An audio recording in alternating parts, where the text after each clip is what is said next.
Hello मेरे प्यारे बच्चों, कैसे हैं आप सब। आई होप आप सब बहुत अच्छे बहुत प्यारे होंगे। और यहाँ पर आप सभी के लेके आए हैं क्लास 10 सिलेबस, जो कि यूपी बोर्ड एग्जाम 2026 के लिए है, 2026-27 के लिए है। अच्छा, यूपी बोर्ड जो है ना, जो अपने बोर्ड एग्जाम 2025-26 के लिए रखा था, वही सेम टू सेम इस बार भी रखा है। किसी प्रकार का कोई बदलाव नहीं किया है, तो आपको परेशान होने की जरूरत नहीं है, सेम टू सेम है। और ये जो चैनल है सीबीएसई यूपी बोर्ड आप सभी के लिए है। वाईसीटीसी यूपी बोर्ड का जो चैनल है आप सभी के लिए समर्पित है। तो प्लीज आप लोग चैनल को सब्सक्राइब करें और शेयर करें। यहाँ पर देखिए, ये रहा आपका हिंदी का सिलेबस। अच्छा, ये 2025-26 है, परेशान मत होइए, क्योंकि 2026-27 के लिए बेटा सेम टू सेम सिलेबस आपका होने वाला है, ठीक ना। चलिए देख लेते हैं आपका कैसे होने वाला है पेपर पैटर्न। देखिएगा, सबसे पहले जो आपका क्लास 10th हिंदी का जो पेपर आने वाला है बेटा, वो आने वाला है 70 नंबर का। कितना? 70 मार्क्स का 70 नंबर का क्या आएगा, पेपर आने वाला है। और ये जो 70 में से पास होने के लिए मात्र मात्र आपको बेटा जो चाहिए 23 नंबर की बेटा जरूरत पड़ेगी। कितना नंबर? 23 नंबर की जरूरत पड़ेगी। और ये अगर ये 23 नंबर पा जाते हैं तो आप पास हो जाएंगे। बाकी जो 20 नंबर रहेगा ना, आसानी से मिल जाएगा, परेशान मत होना, क्योंकि ऑब्जेक्टिव रहता है इसमें से। और 30 नंबर आपका प्रैक्टिकल से मिल जाएगा। चलिए देख लेते हैं। सबसे पहले बहुविकल्पी बेटा 20 नंबर का आपका बहुविकल्पी आएगा। सर बहुविकल्पी कहाँ कहाँ से आएंगे? तो जो आपका बहुविकल्पी आने वाला है, हिंदी गद्य के विकास का संक्षिप्त परिचय से आएगा, सुक्लिप्त असुलुप्त रीत से। हिंदी पद्य के विकास का संक्षिप्त परिचय रीतकाल आधुनिक काल से। फिर काव्य सौंदर्य तत्व जैसे रस, हास्य रस, करुण रस, परिभाषा, उदाहरण, पहचान, अलंकार, अर्थालंकार, उपमा, रूपक, उत्प्रेक्षा।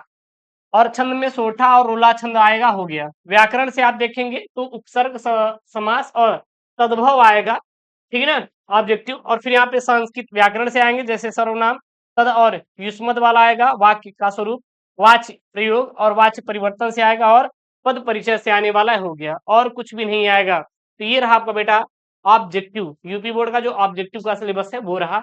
उसके बाद यहाँ पे बेटा आपका सब्जेक्टिव यानी कि लिखने वाला जो रहेगा, खंड व हमारा सेक्शन रहेगा, ये आपका आने वाला है 50 नंबर का रहने वाला है। कहाँ कहाँ से आएगा बेटा? गद्य से आएगा, पद्य से आएगा, संस्कृत गद्यांश और संस्कृत पद्यांश, ठीक। उसके बाद अच्छा, यहाँ पे गद्यांश पद्यांश से आएगा। उसके बाद आपका आएगा जो खंड काव्य से आएगा, जिसमें कथा, नायक, चित्रण पर आधारित प्रश्न आएंगे। उसके बाद आपके निर्धारित गद्य खंड के पाठ वस्तु से संबंध लेखकों का जीवन परिचय आएगा। फिर यहाँ पे कवियों का जीवन परिचय आएगा। फिर यहाँ पे एक श्लोक आने वाला है, फिर पत्र लेखन, फिर संस्कृत खंड के पाठ्य पुस्तक पर आधारित 2 संस्कृत के प्रश्न उत्तर आएंगे। उसके बाद आपका आएगा निबंध रचना। किस पर निबंध आएगा?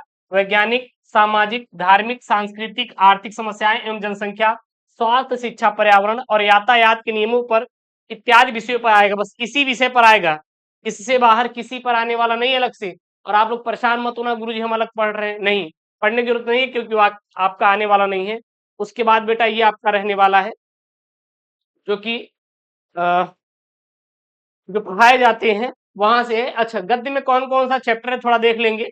गद्य में मित्रता पढ़ना है, ममता और भारतीय संस्कृति, अजंता, क्या लिखूं, इससे तू न गई मेरे मन से, पानी में चंदा और चांद पर आदमी, ये पढ़ना है। काव्य में सूरदास जो पद है, तुलसीदास वाला धनुष भंग, वन पथ पर, रसखान वाला पढ़ना है, बिहारी वाला पढ़ना है, रामनरेश त्रिपाठी पढ़ना है, मैथिली शरण गुप्त, भारत भारत माता का मंदिर ही है।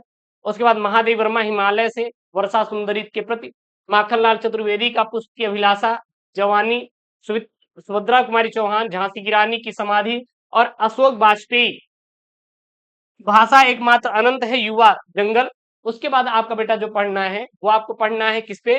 केदारनाथ अग्रवाल का पढ़ना हो गया। फिर ये संस्कृत वाला है, और जैसे वाराणसी देशभक्त चंद्रशेखर, भारतीय संस्कृत, वीरेण पूज्यते, आरुणि, ये सब चैप्टर हैं। हालांकि मुझे संस्कृत उतने अच्छे से नहीं आती, तुम संस्कृत में ज्यादा यहाँ पे टाइम नहीं देंगे, नहीं तो आप लोग कहेंगे कि सब संस्कृत का ज्ञान दे रहे हैं, खुद को तो नहीं आता संस्कृत।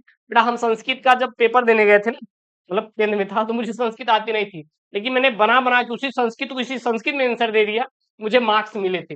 मुक्ति यज्ञ, सॉरी मुक्ति दूत आपको जो ये जो आपके स्वृत खंड काव्य रहेंगे, ज्योति जवाहर, अग्र पूजा, मेवाड़ मुकुट, जय सुभाष, मातृभूमि के लिए, कर्ण और कर्मवीर भारती, तो ये आपका रहा। और तुमुल, ये आपका बेटा रहा क्या? खंड काव्य। तो ये रहा क्लास 10 यूपी बोर्ड का सिलेबस। बस केवल इतना ही पढ़ना है इस बार, और बाकी हम पूरी तैयारी करवाएंगे। सो प्लीज आप लोग चैनल को सब्सक्राइब कर लें और चैनल से जरूर जुड़े। ओके दोस्तों, thank you, Jai Hind, take care, bye bye, love you all.